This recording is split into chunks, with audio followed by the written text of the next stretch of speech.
Welcome, everyone, to Working People, a podcast about the lives, jobs, dreams, and struggles of the working class today. Working People is a proud member of the Labor Radio Podcast Network and is brought to you in partnership with In These Times Magazine and the Real News Network. The show is produced by Jules Taylor and made possible by the support of listeners like you. My name is Maximilian Alvarez, and today we're talking about coal miners and workers in the coal mining industry and what the government is doing to help them or hurt them under President Trump, Mr. I Love Coal Miners. You know, it's been a meme ever since the 2016 presidential election. You know, Trump loves throwing on a coal miner's helmet and lining up coal miners around him for the cameras. He loves talking about bringing coal back, quote unquote. He loves talking about, quote, beautiful, clean coal. Trump and right-wing media are so obsessed with cultivating this image of him as the coal miners' champion and, this so-called blue-collar billionaire who really,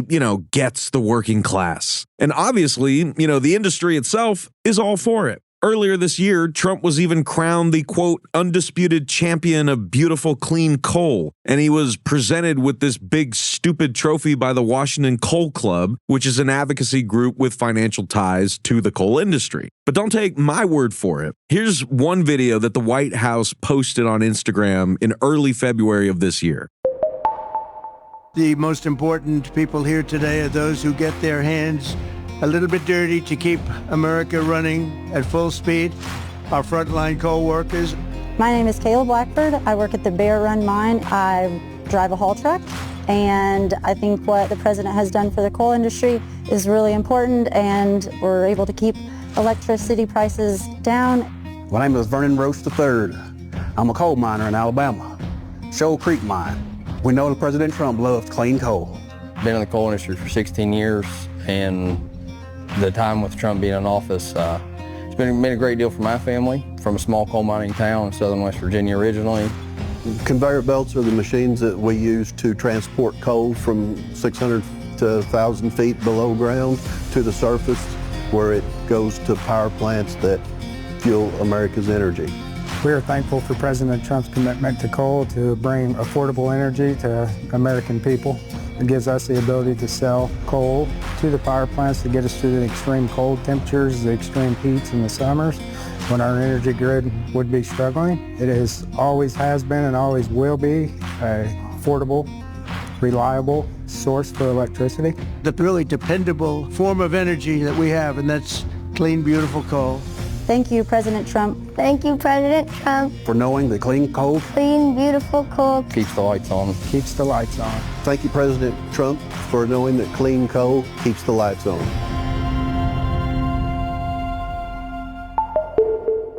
All right, so now that we've got that, Trump marketing machine BS version of reality, let's contrast that with the shocking news about what the Trump administration is doing to protect those coal miners that they call brave and claim to love so much. And in her latest report for In These Times, Kim Kelly writes, quote, on May 1st, International Workers' Day, Trump administration officials targeted the Federal Mine Safety and Health Review Commission, or the FMSHRC, abruptly firing Commissioner Moshe Marvit and closing down one of the agency's 3 offices. In total, the FMSHRC lost 16 workers, as well as the entire Pittsburgh office that day. Marvit has spent the bulk of his career, including 12 years as a supervisory attorney advisor at the FMSHRC, unabashedly representing workers' interests, both in court and as a freelance journalist for outlets like In These Times, The Washington Post, and Dissent. The pro-worker reputation preceded him when President Joe Biden first nominated him for a commissioner position back in 2022. It took 3 tries to get him confirmed to his current role, and he's not giving it up without a fight. On May 7th, Marvit filed a lawsuit against the Trump administration over what he calls his, quote, unlawful and unjustified purported termination, which has left a backed-up FMSHRC even more shorthanded. The Trump administration's war on coal miners' health has become especially pronounced during the president's second term, Kelly continues. The simpering Trump digs coal image the administration seeks to project is vastly at odds with the actions it's taken to limit miner protections, endanger their health, and exacerbate the black lung crisis consuming central Appalachia, where 1 in 5 veteran miners has black lung and 1 in 20 has the most severe and totally disabling form of the disease, end quote.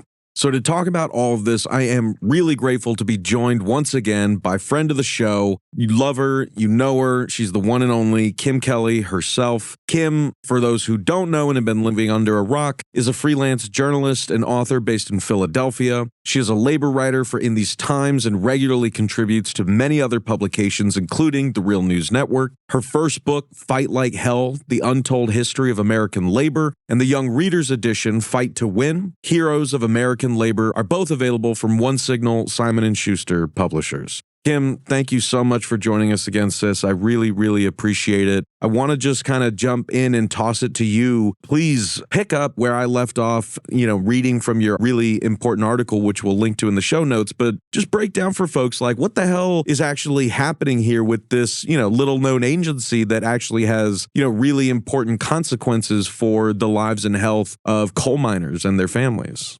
So here's the thing, the FMS HRC, I kind of think of it as like talking about a ship named after Hillary, the FMS HRC. A lot of acronyms. Honestly, the acronyms of it all, that kind of plays into the issue here. Like, this is a smaller, respectively, not that sexy little government agency that impacts a very specific group of workers and communities. And it's being absolutely torn apart as part of this ongoing kind of Trump administration push to deregulate and skill and dethrone every possible government employee imaginable that isn't expressly falling in line with their authoritarian project. I did get to interview someone with very deep knowledge of the agency. Obviously, I had to keep their identity to ourselves because there's only like 30 people left. And he was just kind of saying it felt like the thought of someone in Trump world just kind of going down a list of agencies and like it's their turn. And this has happened to a lot of other like smaller commissions, boards, OSHA, the Occupational Health and Safety Administration, their equivalent of this commission, they got like the NLRB has gotten all types of jacked up. Like it feels as if we're in kind of a new stage of this dismantling. Like we had the Doge era where it was like really big, bombastic slash and burn, intel's going through your computer, like lots of press coverage. And then Doge, it was, KIA, took out back, shot, done with that. But this ongoing project has not ceased. It's just become quieter and arguably more insidious because public attention has understandably shifted towards all of the other cataclysms that our country and our government is responsible for right now. But this came across my radar. Of course, we need to shout out Jordan Barab, the worker safety guy. He incredibly experienced, runs Confined Spaces, fantastic publication. He reported on this first, and that's how it came to my attention. And honestly, the thing that stuck out to me, besides the fact that it was about coal miners, coal miner safety is kind of my thing, but I recognize that name, Moshe Marvit, because I remember earlier fights to get him confirmed to this arguably pretty atypical, pretty non-controversial agency. Like, he's a lawyer, he's pro-worker, seems like a fairly inoffensive type of guy to end up on this type of agency that essentially like deals with civil cases and worker discrimination cases. But he had a hell of a time getting confirmed. And I think it is because he's a outspoken worker advocate who's written for lefty publications and was very clearly like pro-worker. And he was nominated by Biden. It took forever for him to actually get confirmed. And now he gets fired out of nowhere. And it seems very clear that there is some kind of ideological purging kind of like effort behind this. And he is fighting back. The reason I wasn't able to interview him personally, like we chatted a bit, but I couldn't speak to him on the records because he's suing the government over this. I think Jordan mentioned that this was the first time in, I think, the 50 years of this agency's existence that someone had been removed from the commission in this way. And this commission was created as part of the 1977 Mine Act, which is really honestly one of our, I think, lesser known but more impressive pieces of labor legislation in this country. Is obviously coal miner specific, but it really did a good job of laying out very specific protections and building up agencies like MSHA, the Mine Safety and Health Administration. It's a good law. It's a good law. And this is something that obviously the people that run coal mines and make money off of coal mines and, get their little greedy fingers all over coal miners' paychecks. Of course, there's stuff in there that they would prefer not to have to deal with, like safety regulations, like worker safety laws, like union organizing rights. And something that stuck with me when I was talking to this anonymous worker at the agency, they were saying, the fact that there's 3 people left, one's Republican, and there's 2 Democrats whose terms end in August. And with Moshe currently out of the picture, if they lose people, they lose the ability to have a quorum, which essentially means they can't do anything. And I asked them, do you think more people will be confirmed? Do you think, what do you think will happen? And they said something that I thought was so interesting and terrible. Like, well, what if the reason that there isn't a big rush to confirm even Trump loyalists is that they just don't want to deal with enforcing this law at all? Like, what if they're trying to kind of kill it by 1,000 cuts by just chipping away at things? And I thought that was a really astute and stressful observation to make, because this is the thing, right? As it's not all like this onslaught against worker safety and human rights and every other possible decent thing that people are able to, derive from this government. Like, so much of it has been big, bombastic, like big fights, but a lot of it has been happening behind the scenes in these little agencies, these smaller commissions, boards, federal, like places with beige offices that they're not as exciting. They're not as photogenic. They're not as, they're not going to get headlines necessarily, but they really have a very important role to play. There's a reason they exist, and they have an impact on people's lives. Like, for example, the FMS HRC, like they're coal miners who are waiting for cases to be heard. There's workers who have filed discrimination complaints over them being discriminated against for calling out safety issues at work. Like, those are people. There's civil penalty cases in which MSHA has basically found that a mine is unsafe, that it's engaging in unsafe practices or violating safety practices. Someone has to do something about that. I know it can be a little like red tapey and bureaucracy-y and all of this. It's a little convoluted. Like, reading up on this stuff enough to write a useful article took a little bit of time, but that's almost kind of part of it, right? Like what they do in the shadows. Yeah, and that work done in like the labor done in the shadows in these government agencies that you're talking about, it is such a shame that, we have so little understanding of that. And the media is as culpable for that as anybody.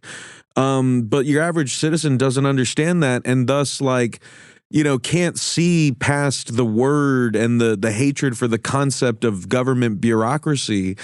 And so when these cuts from Doge or Trump or, wherever they are, the firings from Trump, the cuts from Doge, people just see, a sort of attack on that bureaucracy, but they're not seeing the people who are responsible for resolving these disputes and claims that, matter a hell of a lot to coal miners who are, spending their lives underground and, trying not to be taken advantage of for it. They matter to, I interviewed some whistleblowers who were both fired from HUD, the Department of Housing and Urban Development, earlier this year or last year. And they were whistleblowers talking about how that agency has effectively become defunct, and like the people like them who were lawyers who were responsible for ensuring that like battered women and, you know, people in life, you know, threatening situations get the housing that they need, that they're not being exploited by, you know, like landlords or, you know, anything. Like these are real people, some, you know, in life critical circumstances that, you know, all of that, like you said, Kim, is now just being sort of hushed and silenced at the same time that the media industry and the whole media ecosystem is going haywire. And so it's a real crisis. But you are, you know, one of, you know, like, again, those sterling examples of like a committed journalist who has maintained through the chaos a commitment to the coal miners that you report on, the industry, the working conditions in this industry, the environmental conditions. You've been doing excellent reporting on like the black lung crisis in this country. We connected, you know, like, and worked together here at The Real News for years as you were reporting on the Warrior Met coal strike in Alabama. So with all of that knowledge and like, you know, firsthand contact with people in the industry, I wanted to sort of like ask before I let you go, like, what state was the coal industry and coal workers, you know, like in going into the second Trump presidency? And like, how has, you know, whatever the hell this administration is doing, like, for all it says it loves coal miners, like, is it actually helping coal miners? Is it helping the coal industry? Like, what's actually happening here? It's interesting. I think back to the beginning, I guess, of this, not even this one. I think back to like 2020, 21 in the earlier days of these things. And I remember talking to a miner in Alabama who had said, you know, just so you know, I'm a Trump guy. And like he brought like coal prices have been super high since he got in. And I was like, oh, well, have you seen any of that? And he's like, well, no, ma'am. And I was like, oh, okay. And that sort of, that always plays in the back of my mind when it comes to this reporting, because it is, I think, a true thing that coal industry interests have found the Trump administration to be positive, at the very least, just in terms of like skewing the playing field in their favor and trying to destroy previously approved and funded renewable energy projects. Like they've been pushing this coal line incredibly strongly against anyone's conventional wisdom or scientific wisdom, really just like a fool's errand. And that's endeared them to the industry, you know, movers and shakers. But for the workers, it's been bad. It has not been bad. Wages haven't gone up. The jobs aren't coming back. I think we're down to about probably less at this point. I think last year, the year before, it was about 33,000 coal miners left in the country. If I double check the stats now, I'm sure it's gone down. And some of the big worker safety wins that coal miners across any political persuasion, because it is not a monolith. It's not just a whole bunch of white guys voting for Trump. I've met plenty of people that do not fit that description and have talked to union representatives for the UAW that are very aware that they have a pretty diverse coalition of, well, not even coalition, just a diverse group of people in their union. Retirees are one thing, but the younger folks and other generations, you'd be surprised. But a lot of the work that has been doing around these sort of community issues like the black lung crisis, like worker safety, like pensions, like black lung payments for out of this fund, the existing black lung benefits fund for workers and former workers who have been diagnosed and disabled by black lung. Like a lot of that work actually started bearing some fruit during the Biden administration because there weren't as many roadblocks. That one thing I learned through reporting on agency doings that I hadn't known that much about before I kind of dove in was how pivotal it is that there is a nominally at least pro-worker, or not cartoonishly anti-worker, at least a person in the executive chair and in the administration, because a lot of the people, especially pre-Trump purges, that work in these agencies are just trying to get shit done, but their ability to do so can be either helped or hindered by who's in charge. So, for example, in 2024, the very end of the Biden administration, we miners and their advocates, because they did the real work, they finally got this new silica exposure rule basically like approved. There's all these, the process is a whole situation, but we'll just say they got it. Right. They got this new rule that was going to limit the amount of silica dust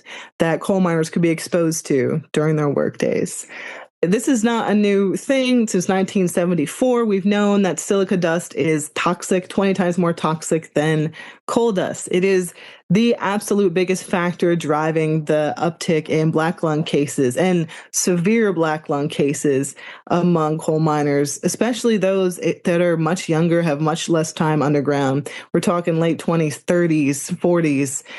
Folks dealing with the most severe and debilitating form of this disease. Silica is the biggest reason. And up until this rule finally got through, coal miners were legally able to be exposed to twice as much silica dust as any other worker in the entire country. Because silica is something that exists in a lot of other professions. There's construction workers, quartz countertop workers in California that are dealing with their own silicosis crisis right now. But we know all this. Workers have been trying to do something about this for a really long time. Finally got to the finish line, 2024. It was supposed to be implemented April 2025. What happened between those two things happening? Trump got elected.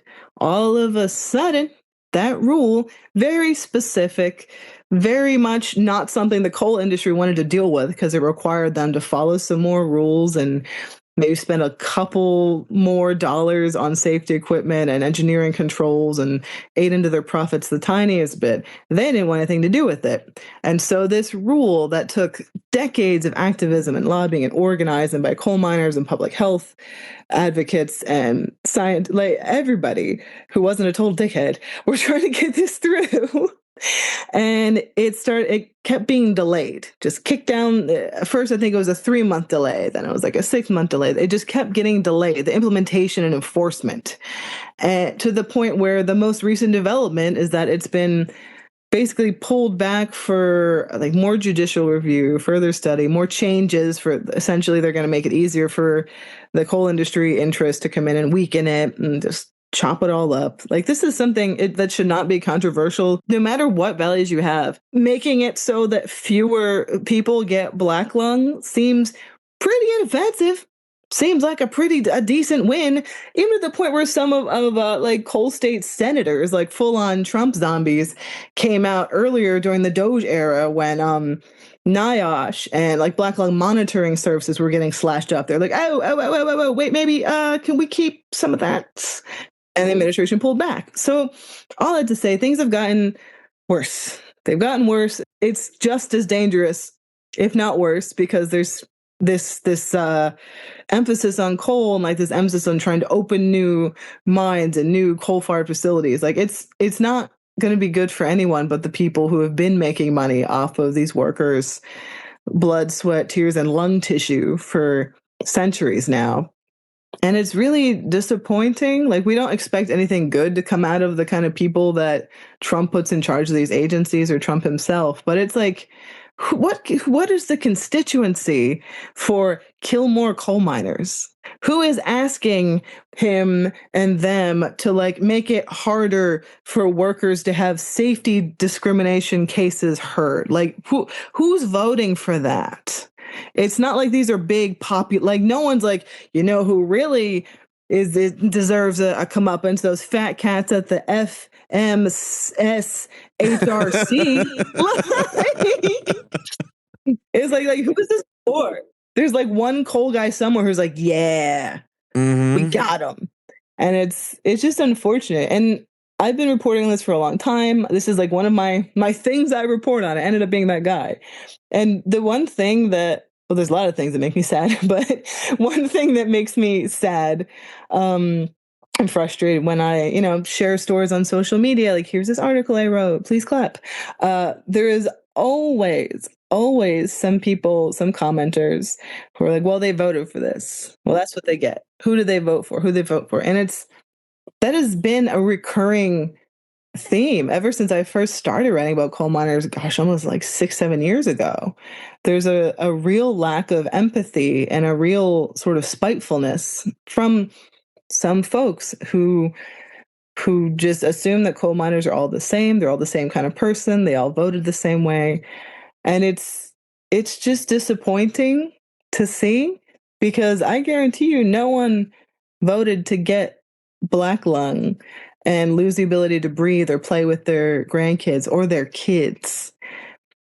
People being sold a bill of goods. I don't think anybody deserves to die because they voted for someone who lied to them. No, I wholeheartedly agree. And it's like the exact same thing I say to people who say those exact same comments when I'm reporting from like East Palestine, Ohio, where that train derailed. They're like, well, they voted for that. They deserve it. I was like, are you kidding me?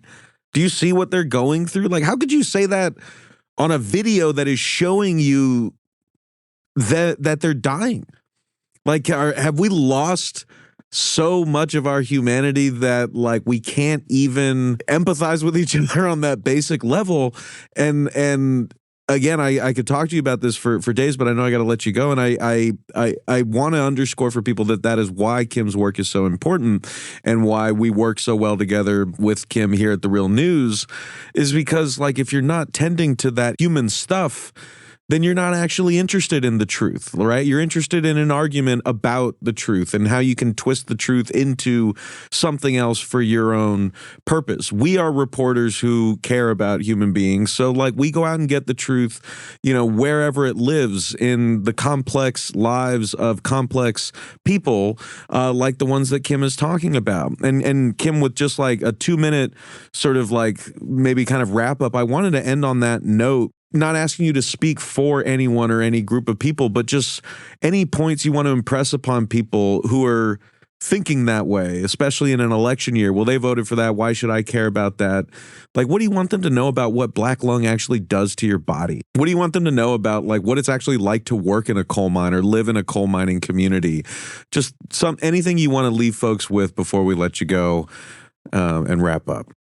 So years ago, I made friends with a retired coal miner named Danny Witt, and he got diagnosed with black lung in 1988. That's the year I was born.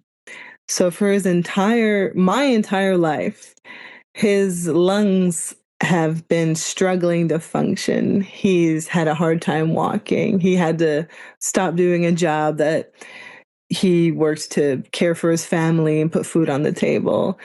And he kind of got off easy in a way, which is a wild way to frame it. But Danny's lungs are full of coal dust.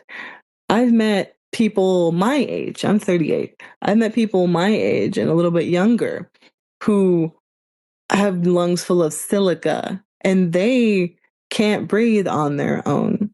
They can't really walk anymore. If you've seen photos of what a lung with black lung coal miners pneumoconiosis, it's a government name, it literally turns black. There's a man named John Moore, a black father of 3 in West Virginia, who he wasn't even a career coal miner. He picked up some shifts while he was doing other stuff. He had a wig shop. He does events now. Like, he was all over the place. He was hustling. And he's dying, and he's 42. And I don't think he deserves that. I don't think he voted for Trump, but he might have. I didn't ask. I asked what he was doing to take care of himself and how his daughters were coping. And I think there is so much humanity that is missed when we give into these kind of divisions and this manufactured tribalism. Like, I know there's people that I report on that probably think I am just the worst, godless, commie piece of trash. And you know what? join the club. I've been online for a long time. Not everybody has to, you don't have to like me. I still don't think you need to choke to death. Like, you might wonder, like, why does some tattooed broad from Jersey going down to Alabama all the time talking to coal miners? Well, because they remind me of my dad. He works in construction. He has terrible political opinions, but there's a lot of things we do agree on. And I've been able to move him a little bit towards the way to seeing the world I see it. Not that it's the right way, but it makes sense to me. I think we need to give each other a little bit more grace. And it is easy for me to say that. I'm a white broad from Jersey. There's a lot of structural things. There's a lot of racist things. There's a lot of stuff that I don't have to think about that other folks have to think about because of who they are, how they were born, where they're from, how they identify. And I understand why some people would be like, well, I don't have any sympathy for these people. Why would I care? They don't think that I deserve to exist. And, that's fair. You're allowed to think that. I get why you would. I would just ask if you have the time to think about it a little bit, maybe nobody should suffer. Maybe there's some things we can sort out after the revolution. If we just have to ensure that enough of us make it there to have time to sit down and have those conversations.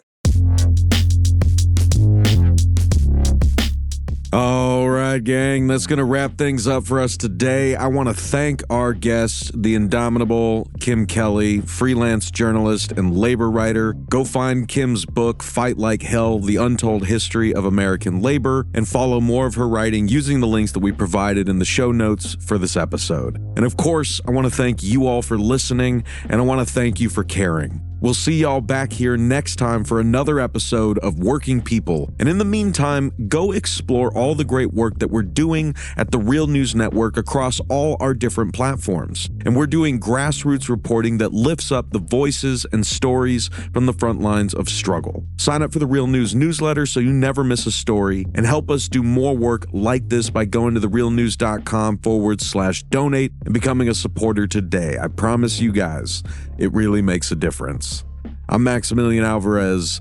Take care of yourselves. Take care of each other. Solidarity forever.